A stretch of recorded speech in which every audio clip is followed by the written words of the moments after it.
And when you watch it happen, it's actually really silly to a guy like me. You take all these stamp panels, you put them together, then you put them in a framing station, you build a body that looks something like a car, you put the doors on, and then you paint them. Once you get the color, you take the doors off, and then you start putting the interior inside the car. It comes in through the openings that already exist. I wish it went in like this big piece like this, but there's actually people coming in and out of the car. There's awkward, movements. Then we lift the car up, we put stuff from underneath it, we put it down, then we put the seats in the car, and finally we close it all out with glass and we bring those doors that went away for a trip and we put them back in the car. Most of the time, we're doing this with a big giant car and moving it and doing really nothing to it at all. Riddle me this. If a company can produce a compelling product for half the price of anyone else on the planet and build factories to produce those half-price products for about half the cost and in about half the time of anyone else, how does it end for everyone other than the company that's producing these products half-price in factories that go up in half the time for half the cost? I'm sure you already know the answer to the question, but that is the topic of today's video.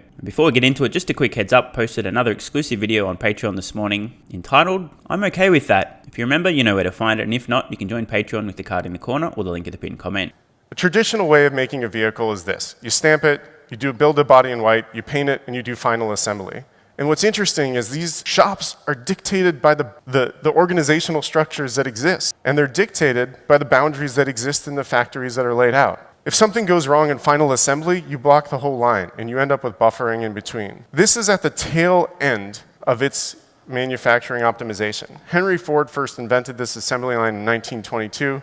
It's been 100 years, and it's really hard to make a change after 100 years. So this is important, embarrassing, and hilarious all at the same time. The things that go in vehicles have changed a lot over the last century. The way you assemble a vehicle has barely changed in 100 fucking years. It's worth asking the question, why? No, really. Let's consider this for a moment. Why is it that the automotive industry hasn't really made any improvements in how a car's put together for 100 years? The answer? The comfort zone, familiarity, fear of rocking the boat, bureaucracy, too many managers, independent teams that don't talk to one another, and most important of all, a lack of need. Until Tesla. When Tesla began ramping up production of their first volume vehicle, the Model 3, it was a bit of a train wreck. They bit off more than they could chew. Their strengths in software, etc. didn't really translate to automotive manufacturing. But in the span of just a few years, Tesla went from the laughingstock of the automotive industry to embarrassing the automotive industry with their innovations in manufacturing. Maybe 2 years ago, Herbert Diess, ex-CEO of Volkswagen Group,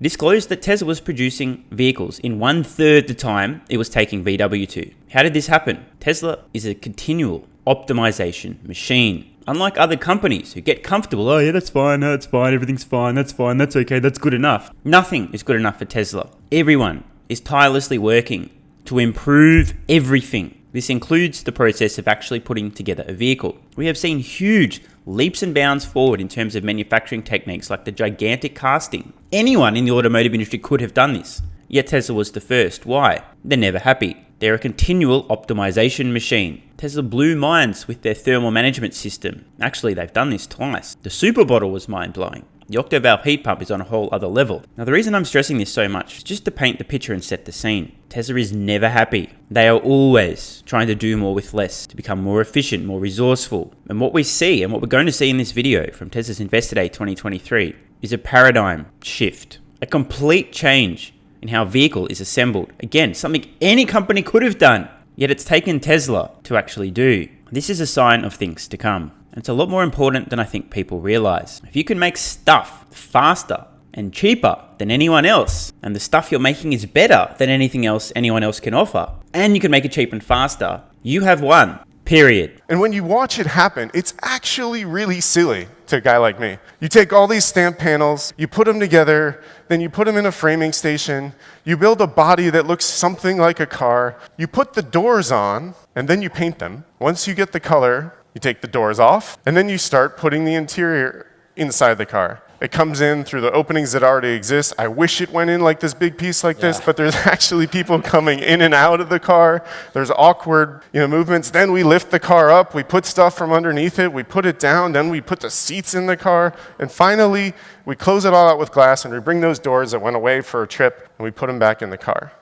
Most of the time, we're doing this with a big giant car and moving it and doing really nothing to it at all. This is really dumb. Really dumb. Surely we can all agree on that. It's true, the end product will be a vehicle, but can you imagine? You kind of put the thing together, then you paint stuff, then you pull stuff apart, then you stick stuff in, then you put more stuff in, then you put it back together. There is so much redundancy, so much duplication. Surely there's a better way. And there is. What's funny though in this kind of whole process is that just recently Toyota just called this an engineering work of art. True. The Model Y. That was humbling, but at Tesla, it's not good enough. Now this is a very important point. Toyota, a company that's been around for a century, and in that time has actually done a lot of innovation in terms of manufacturing vehicles, just tore down a Model Y for the first time. That in and of itself, I mean, rest in fucking peace, Toyota.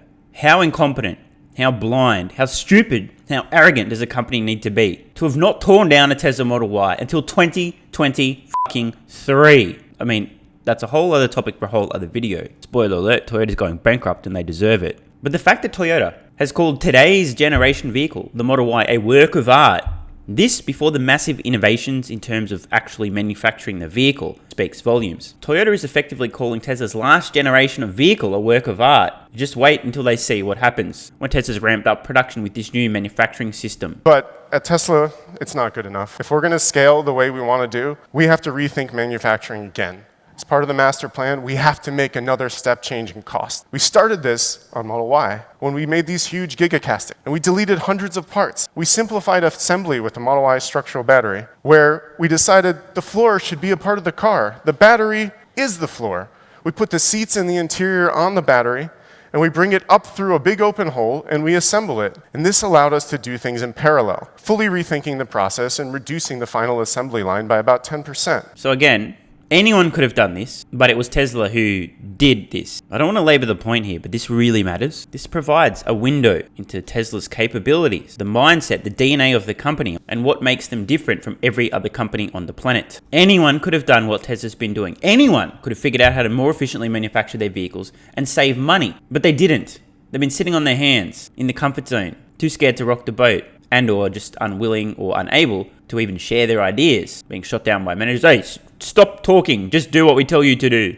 Stop thinking outside the box. Enough of those fucking ideas about saving us money, just do your fucking job. This gives us a window into the future of the company. What are the odds that Tesla will continue to innovate, will continue to say it's not good enough and seek new ways to improve their processes, to reduce costs, speed up the time it takes to produce a vehicle and so on. And this doesn't just apply to their vehicles, but to every other aspect of their business, including the business structure itself, their products, their services, everything. And we thought maybe we could do this other places. Yeah, I mean, in a way, the constraints become part of the solution rather than a problem. So when you think about what I'm trying to say, I really want to hammer this home. When you have a car that's about 5 meters long and you have people working around it like we did in Model 3, and we change that to this process where we take different parts of the car and we can do more at the same time, like we did with the Model Y structural battery pack. What you see here is us doing that on the front part of the vehicle or the rear part of the vehicle. That means we can get more people working on the car, or robots. Shout out to Tesla's humanoid robot. You better fucking believe Tesla was considering the use of their humanoid robots in manufacturing these vehicles when reinventing this process for assembling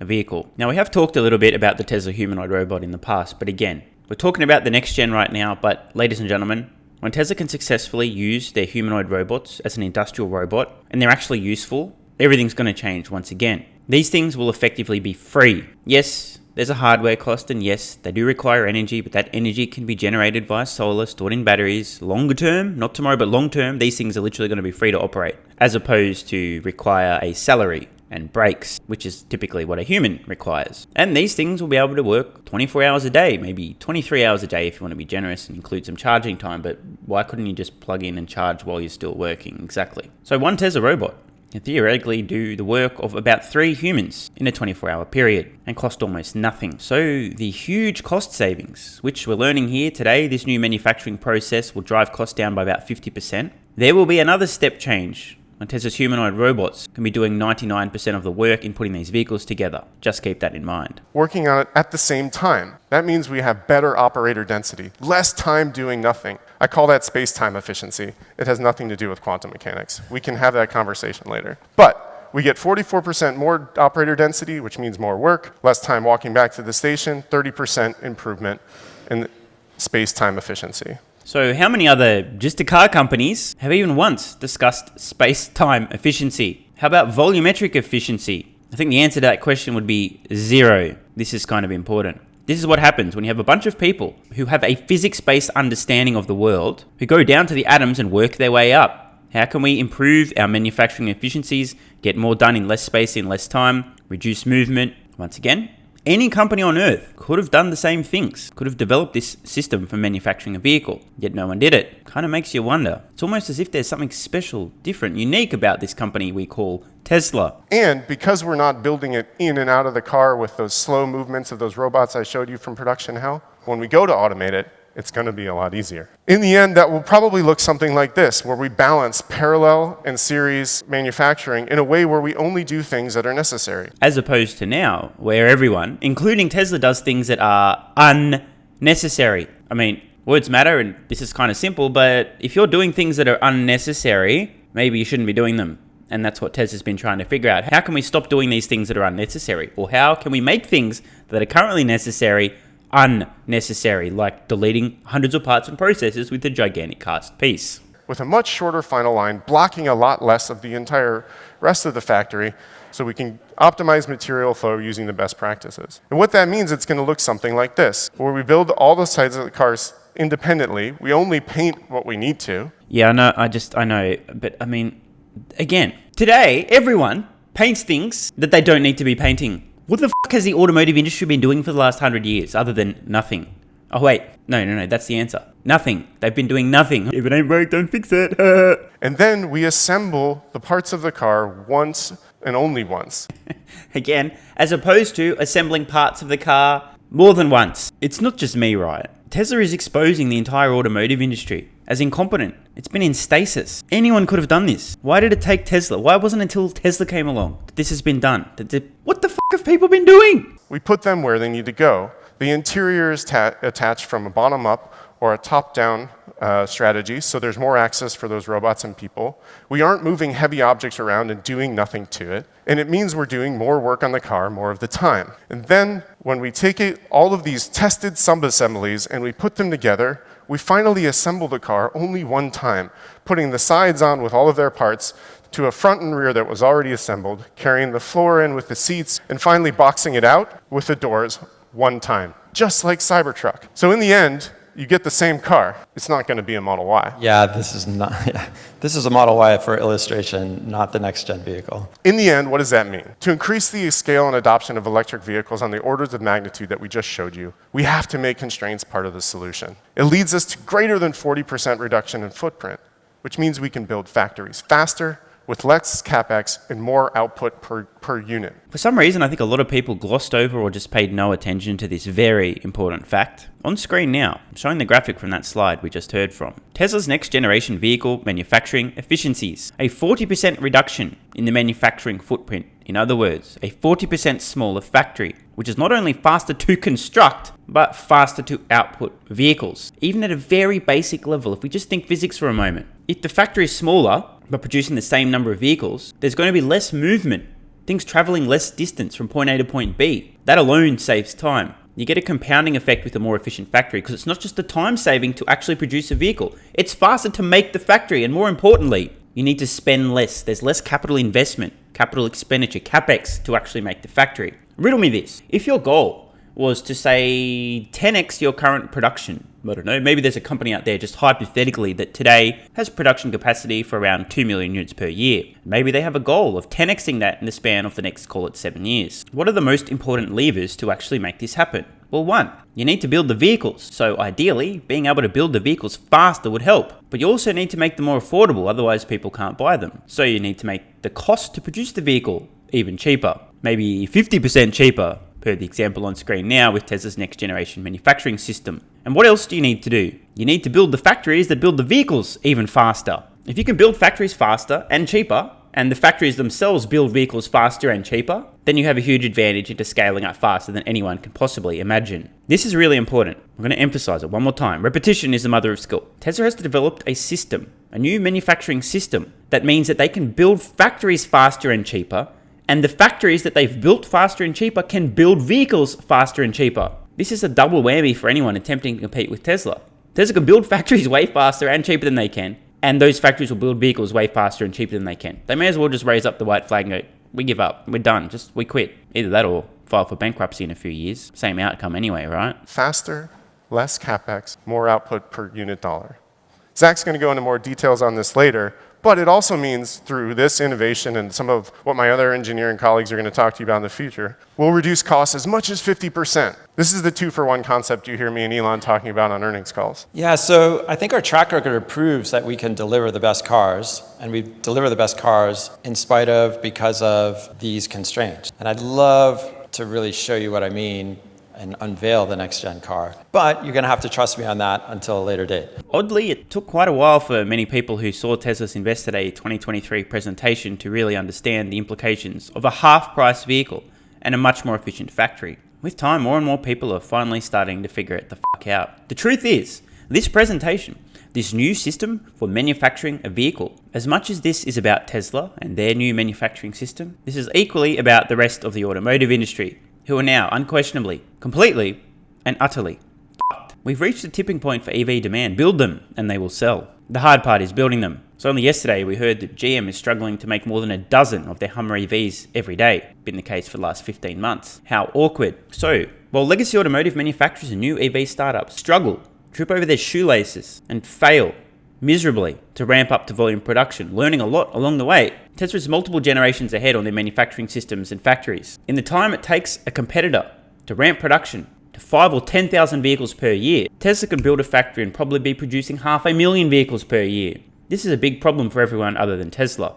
I don't think the market's really understanding this. So, if legacy automotive manufacturers were paying attention or even watched Tesla's Investor Day 2023 and their brains work, no question, they immediately began having conniptions. They still are. This is the point where you shit the bed, go cry in the corner, suck your thumb and ask for daddy to hold you please. They're dead. It's over. The embarrassing thing, as we learned earlier in this video, Toyota, currently the world's largest automotive manufacturer by units sold per year, was so fucking dumb, it took until early 2023 for them to even look inside a Tesla Model Y. So what are the odds that Tesla's so-called competition aren't even paying attention? To this day, I remain stunned, and I do mean stunned, that the overall reaction to Tesla's Investor Day 2023 was confusion, disappointment, just an overall lack of understanding. I mean, bro, Tesla has a clear path to literally halve the cost of compelling electric vehicles, which they'll be able to build in factories that go up faster and cheaper than anyone else, and output faster and cheaper than anyone else. There is only one way this ends. It's the end of the automotive industry as we know it. Don't say I didn't warn you. Tesla is an endless optimization machine,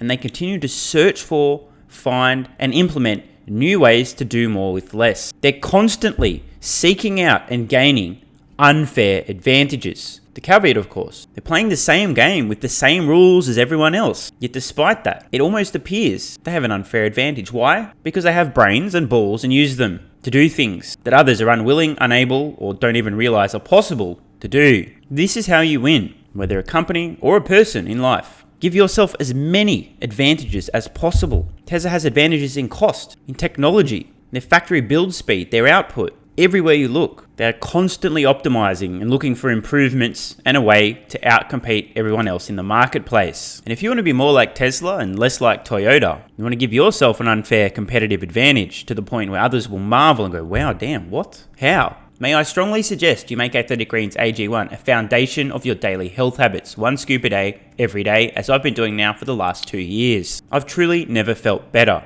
Much like Tesla continues to optimize their factories, their designs, their manufacturing systems, and be able to produce more with less, as I've optimized my health, my energy levels, and my ability to recover, the same is true. If you're curious, go check out the average length of a video I was posting on YouTube 3 years ago. Now try it today. It's no coincidence I have not missed a daily upload now for more than 2 years running. I really do have an unfair advantage. I feel and perform my best. Most others don't, and it really makes a difference. When Tesla develops a new manufacturing system, if it doesn't work out, they suffer production hell and the company may go bankrupt. But in the case of Athletic Greens AG1, there's no risk. 90-day money-back guarantee. Try, see how you feel. If you don't get the results you want, no harm done. The same can't be said of an automotive company attempting to reinvent the way a vehicle is manufactured. Let's hope Tesla can pull it off. I'm sure they'll be able to. If you guys head to athleticgreens.com/SMR or use the link at the pinned comment, you'll get a free 1-year supply of vitamin D3 and K2. Athletic Greens AG1 is an excellent way to fill in nutritional gaps, which we all have. It features 75 high-quality vitamins, minerals, and whole food source nutrients, plus digestive enzymes, adaptogens, prebiotics, and probiotics. And as much as I can tout the benefits, you guys can look at my track record, not missing daily uploads, my consistency, my daily output in terms of how many minutes of content I've been producing since I've been taking Athletic Greens AG1 and prioritizing my health, energy, and overall recovery. I know most of you would rather take someone else's word for it than my own. So how about some feedback from viewers of the channel who've been taking Athletic Greens AG1? Let's see what they've got to say. On screen now, this was posted an hour ago over on Patreon. Okay, so I fell for your AG1 propaganda. Bought a 1-month starter. 2 weeks in, cautiously optimistic. 59 years old, severely lacking energy and motivation after almost 40 years of continual sleep disturbance due to shift work. Yesterday, after 2 weeks of this stuff, I had the most amazingly energetic day I've had in decades. My wife asked me if I've been snorting coke or something as I was doing jobs she's been wanting me to do for months, all in one day. Now, I don't want to be presumptuous here, but does anyone have any suspicions about how that day panned out for our gentleman friend here who started getting shit done his wife's been on his back for months about? Yeah, no, I have no idea what would have happened after he took care of business either. Today, after another shitty night shift, I'm feeling almost as energetic. And even though very tired, I'm feeling quite alert. There might be something to this AG1 stuff. There sure f***ing is, bro. I mean, I'm trying my best here. I really am. The level of my AG1 propaganda is in direct proportion to how much I know it can help everyone watching, if they'll only give it a try. A couple more quick testimonials. Here's a great testimonial I got via Twitter DM yesterday. Hey, started AG1 about a month ago. Did my lab work the other day. Kidney function improved to best GFR in the past 7 years. Thanks, bro. Now, for those of you who aren't nerds who don't get regular blood work done, 1, you probably should, and 2, this is massive. Another, AG1 is actually helping me stay awake at work. I've been going back to the office, and before I used to fight not falling asleep in long, boring meetings, but now I'm able to sit there and be mentally capable to be there. And one more. These past few weeks, I've noticed how much more I love working, all day, every day, since the first couple of days of trying it. It ain't no placebo effect. Also, a positive mood toward myself and others. So seriously, guys, head to athleticgreens.com/SMR or use the link in the pinned comment. Start your daily health habit now. Let me know how you're feeling in a few weeks' time. I implore you, just try.